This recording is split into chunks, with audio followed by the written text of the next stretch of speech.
తెలంగాణ ప్రజలందరికీ నమస్కారం. Welcome to wifi media. నేను మీ జర్నలిస్ట్ రామన్న. ఈరోజు మనతో నిరుద్యోగి రాము ఉన్నాడండి. సో ఆయన అడిగి తెలుసుకుందాం, మరి కాంగ్రెస్ ప్రభుత్వం నిరుద్యోగులకు ఎన్ని ఉద్యోగాలు ఇచ్చింది, ఎన్ని భర్తీ చేసింది. రేవంత్ రెడ్డి చెప్తా ఉన్నాడు, మేము ఉద్యోగాలు భర్తీ చేసినాం, 1,00,000 ఉద్యోగాలు భర్తీ చేసినాం, 1,60,000 ఉద్యోగాలు భర్తీ చేసినాం అని చెప్పి ఒక పక్క బహిరంగ సభలో చెప్పుకుంటా ఉన్నాడు. సో దాని గురించి మాట్లాడదాం. సో రాము గారు చెప్పండి, రేవంత్ రెడ్డి ఒక పక్కన చెప్తా ఉన్నారు, మీరు 1,00,000 ఉద్యోగాలు భర్తీ చేసినాం అంటుండు, 60,000 ఉద్యోగాలు భర్తీ చేసినాం అంటుండు, అసెంబ్లీ చూస్తేనేమో 17,000 ఉద్యోగాలు భర్తీ చేసినాం అంటారు. ఒక్కొక్కరు ఒక రకమైన మాటలు మాట్లాడుతూ ఉన్నారు. దీని మీద మీ కామెంట్ ఏంటి? 9,500 ఉద్యోగాలు ఇచ్చిన ఆయన. అయితే తెలంగాణలో మంత్రులు కానీ 1,50,000 70,000 అనేది అవి ఉద్యోగాలు కాదమ్మా. మేము చేసిన స్కాములు ఎన్ని, ఈ తెలంగాణ ప్రజలు దోసుకున్నది ఎంత అని చెప్పేసి ఈ రకంగా 70,000 కోట్లు 1,00,000 కోట్లు శ్రీధర్ బాబు ఏకంగా 1,00,000 కోట్లు దోసుకున్నాడు అని చెప్పారు. ఈ తెలంగాణ ప్రజలు సోయి తెచ్చుకొని వీళ్ళని చిత్తుగా ఓడగొడితే తప్ప నిరుద్యోగులకు ఉద్యోగాలు రావు. ఇంకో విషయం ఏంటంటే రైట్ ఇప్పుడు మీరు అన్నట్టు కదా, నిన్న కేసీఆర్ పెద్ద భారీ బహిరంగ సభ పెట్టిండు. అదేవిధంగా రేవంత్ రెడ్డి కూడా ఒక భారీ బహిరంగ సభ పెట్టిండు. ఈయన జగిత్యాలలో పెట్టిన కేసీఆర్, రేవంత్ రెడ్డి కాడరంలో పెట్టిండు. మరి ఇద్దరు బహిరంగ సభలు పెట్టిరు. సో బహిరంగ సభలు పెట్టి ఏ ఒక్కరు కూడా నిరుద్యోగుల గురించి మరి ఒక్క మాట కూడా మాట్లాడలే. దాని గురించి మీ కామెంట్ ఏందో చెప్పండి. ఏం లేదన్న, వీళ్ళు రాజకీయంగా తన అస్తిత్వాన్ని కాపాడుకోవడం కోసము వెలుగుమట్ల బాధితుల్లో పేద ప్రజల ఇల్లు గుల్లగొట్టకుండా బయటికి రాని కేసీఆర్, ఫామ్ హౌస్లో నిద్రపోయిన కేసీఆర్ ఈరోజు బయటికి ఎందుకు వచ్చిందంటే తన రాజకీయ పార్టీని కాపాడుకోవడం కోసము దాదాపు ఇప్పుడు 3:30 నుంచి నైట్ 11 గంటల వరకు మీటింగ్ కండక్ట్ చేస్తే ఒక్క రాజకీయ నాయకుడన్నా ఈ తెలంగాణ నిరుద్యోగ యువకుల గురించి మాట్లాడలేకపోవడానికి కారణం ఏంటంటే వీళ్ళ రాజకీయ అస్తిత్వము. కేసీఆర్ కూడా అప్పుడు పేపర్ లీక్ అయింది, రేవంత్ రెడ్డి ఏమన్నాడు, జిరాక్స్ సెంటర్లో పేపర్లు అమ్ముకున్నారు అన్నాడు. మరి నువ్వు వచ్చిన తర్వాత ఏ రకంగా అమ్ముకుంటున్నావు? నువ్వు సిట్ వేసినావు దానిపైన. సిట్టు ఏమైంది ఈరోజు? ఎందుకు ఎంక్వైరీ చేస్తలేవు నువ్వు? సిట్టు నిన్న ఆ రోజు కూడా పిలిపించారు కదా. అంటే తెలంగాణ యువత మీద చిత్తశుద్ధి లేని ప్రభుత్వాలు ఏమంటే ఇక్కడ బీఆర్ఎస్, ఇక్కడ కాంగ్రెస్, ఈ రెండే ఉన్నాయన్న. మేమేమంటున్నాం అంటే హైడ్రా చేసింది, హైడ్రా చేస్తున్నాం అంటున్నారు. తీసేయండి. మేము పేద ప్రజలకు ఏదైతే కూల్చాలనుకున్నాడో ఈ కాంగ్రెస్ గవర్నమెంట్ ఏంటంటే భూ అక్రమార్కులకు అండగా హైడ్రా తీసుకొచ్చింది తప్ప పేద ప్రజలకు తీసుకురాలేదు. పేద ప్రజల ఇల్లు కూడా కొట్టిర్రు. పేద ప్రజలకు కనీస వసతి లేకుండా రోడ్ల మీద వాళ్ళ పిల్లలు చదువుకునే బుక్కులు అన్నీ కూడా మనం మీడియాలో చూస్తున్నామన్నా. ఇంత అరాచకమైన ప్రభుత్వం ఎప్పుడు చూడలేదు. కాబట్టి హైడ్రా తీసేయాల్సిందే. కాకపోతుందంటే నువ్వు నిరుద్యోగుల గురించి మీ చిత్తశుద్ధి ఏంది అనేది బీఆర్ఎస్ పార్టీ ఇప్పటికీ ప్రకటించలేదు. మీ చిత్తశుద్ధి ఏంది, మీ పార్టీ ఏ స్టాండ్ తీసుకుంటుంది ఈ నిరుద్యోగుల పట్ల అనేది ఇది తేటతెల్లంగా ఖచ్చితంగా ఈ నిరుద్యోగులకు సమాధానం చెప్పాల్సిన బాధ్యత కేసీఆర్ గారి మీద ఉన్నది. మరి పక్క కేసీఆర్ ఏమంటారు, వచ్చేది మా ప్రభుత్వమే, తెలంగాణ వచ్చేది మా ప్రభుత్వం అని చెప్పి కేసీఆర్ ప్రకటిస్తూ ఉన్నాడు.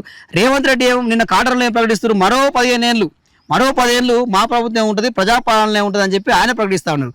సో పక్క వీళ్ళు నిరుద్యోగులకు ఇచ్చిన హామీలు మర్చిపోయి మా ప్రభుత్వం ఉంటుంది అని చెప్పి ఎట్లా చెప్తారు వీళ్ళు?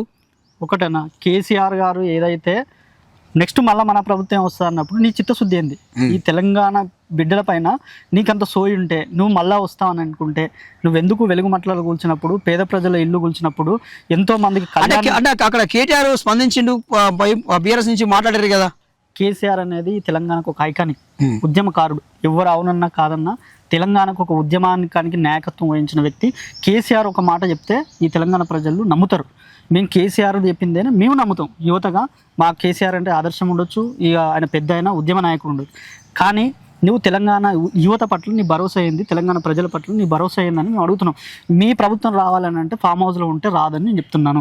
ఇంకోవైపు 2034 వరకు రేవంత్ రెడ్డి ఉండాలన్నట్టు. రేవంత్ రెడ్డి కనీసం ఈ 2 సంవత్సరాలు కూడా ఉంటాడో తెలియదు. ఆయన ఏం చేసిండని ఉంటాడన్నా?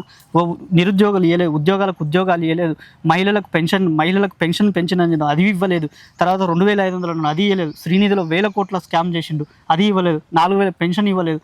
ఇలా చెప్పుకుంటూ పోతే రైతు బంధు కూడా రైతు బంధు ఇవ్వలేదు, రైతు భరోసా ఇవ్వలేదు, రైతు రుణమాఫీ అని చెప్పి 2 లక్షలు అని చెప్పేసి మా ఇంట్లో నాకు రైతు రుణమాఫీ కాలేదన్న.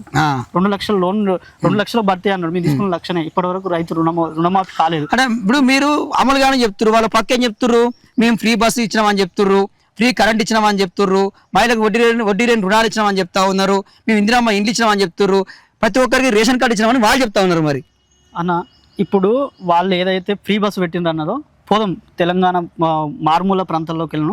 ఫ్రీ బస్ అనేది ఏ మహిళ అడగలేదు. మీ రాజకీయ అస్తిత్వం కోసం కాపాడుకోవడం కోసము పేద మహిళల కోసం ఇచ్చిర్రు. పేద మహిళల జుట్లు పట్టి వీక్కోవడం కోసము వాళ్ళ అస్తిత్వాన్ని, వాళ్ళ ఆత్మగౌరవాన్ని మీరు కించపరిచింది ఈరోజు ఒక రకంగా చెప్పాలని అంటే.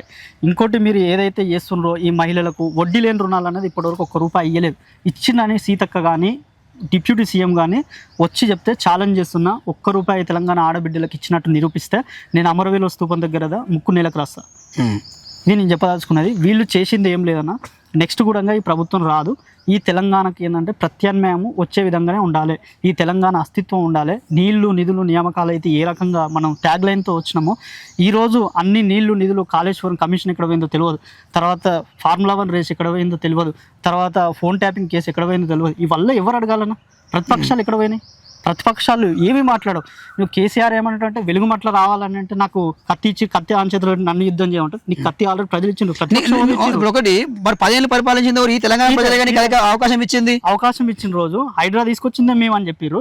తర్వాత మీరు ఏదైతే తెలంగాణ ప్రజలు నీ చేతి ఖడ్గం ఇచ్చిర్రు, ప్రతిపక్ష హోదా ఇచ్చిర్రు. ప్రతిపక్ష హోదా దక్కని పార్టీలు ఈ తెలంగాణ రాష్ట్రంలో చాలా ఉన్నాయి. నీకు ఆ మాత్రం అన్నా ఇచ్చిర్రు. ఈ తెలంగాణ అస్తిత్వం కోసం నువ్వు ఎంతో అంత ముందుండి కొట్లాడినావు కాబట్టి నీకు అది గుర్తించి ఇచ్చిర్రు తప్ప నువ్వు దాన్ని నాకు ఖడ్గం ఇవ్వలేదు, నాకు ఈ యుద్ధం చేయమంటుర్రా?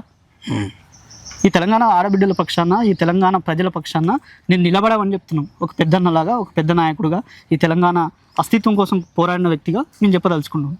సో ఈ భవిష్యత్తులో మీరు మరి ఇక్కడ ఉద్యోగ నోటిఫికేషన్ రిలీజ్ చేయకపోతే రేవంత్ రెడ్డి మీద ఎలాంటి ఉద్యోగం చేయబోతున్నారు? రేవంత్ రెడ్డి ఫల్క్నామా అది ఏంటుంది, జూబ్లీస్ ప్యాలెస్ ముట్టడిస్తాము, సెక్రటరియట్ ముట్టడిస్తాము. తర్వాత మేము రాబోయే రోజుల్లో కార్యాచరణ రూపొందిస్తున్నాము. ఓయూలో భారీ సమావేశం ఏర్పాటు చేస్తున్నాము. ఈ 2 లక్షల ఉద్యోగాలు మీరు ఏడిచ్చిర్రు, ఏది శ్వేతపత్రం రిలీజ్ చేయమని పదే మేము చెప్తున్నాం. ఇప్పటివరకు శ్వేతపత్రం రిలీజ్ చేయాలి. మొన్న అసెంబ్లీలో కేటీఆర్ గారు ఇంకో ఎమ్మెల్యేని ఒక క్వశ్చన్ అడిగితే మేము 9,500 జాబ్లే ఇచ్చినామని చెప్పినాం. ఈరోజు ఏం చెప్పుకుంటున్నారు, KCR government BRS government notification ఇస్తే మేమే ఉద్యోగాలు ఇచ్చినామని చెప్పారు. సరే ఓకే అనుకుందాం. మళ్ళీ తెలంగాణ ఇప్పుడు కేసీఆర్ గవర్నమెంట్ కొంతమంది ఉద్యోగాలను తీసేసాను, అది బీఆర్ఎస్ గవర్నమెంట్ తీసిన మాకు సంబంధం లేదు. ఇది ఎట్లా అవుతుంది, అది ఎట్లా అవుతుంది? ఇది అయినప్పుడు అది కావాలి కదా. ఇప్పుడు ఆ కాళేశ్వరం కమిషన్ అన్నీ చేసిండ్రు అన్నారు. మీరు వచ్చిన తర్వాత మీ చిత్తశుద్ధి ఏడని నిరూపించుకున్నారు రేవంత్ రెడ్డి అని మేము అడుగుతున్నాం.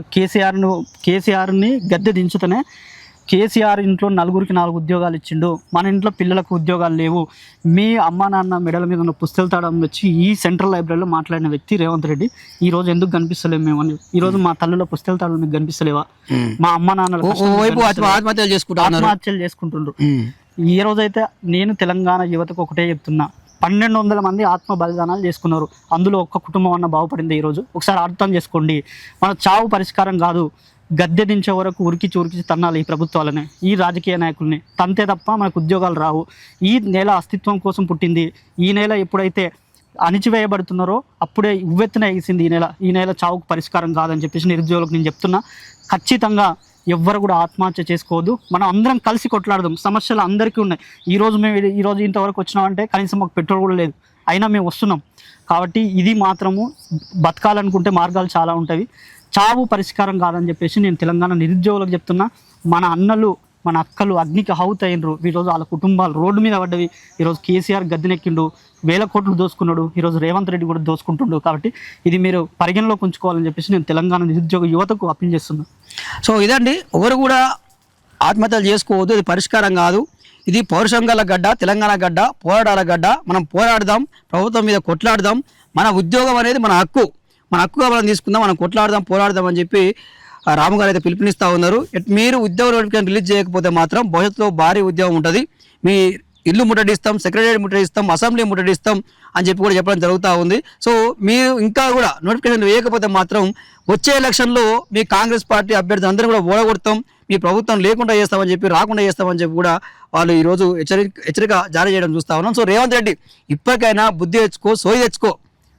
నీ పక్కన సలహాదారులు ఎవరు ఉన్నారు, నీ ఇంటెలిజెన్స్ ఏం చేస్తూ ఉంది, ఏం కదా, ఏంది ఒకసారి సోయి తెచ్చుకోవాలి. ఎంతసేపు ఉన్న రియల్ ఎస్టేట్ పేరు మీద దాచుకోవాలనే వ్యవహారం ఉంటే నడవదు. నిరుద్యోగులతో పెట్టుకుంటే కేసీఆర్కి అయితే ఏ గది పట్టిండు, రేపు నీకు కూడా గదే గది పడుతుందని చెప్పి వాళ్ళు హెచ్చరిస్తూ ఉన్నారు.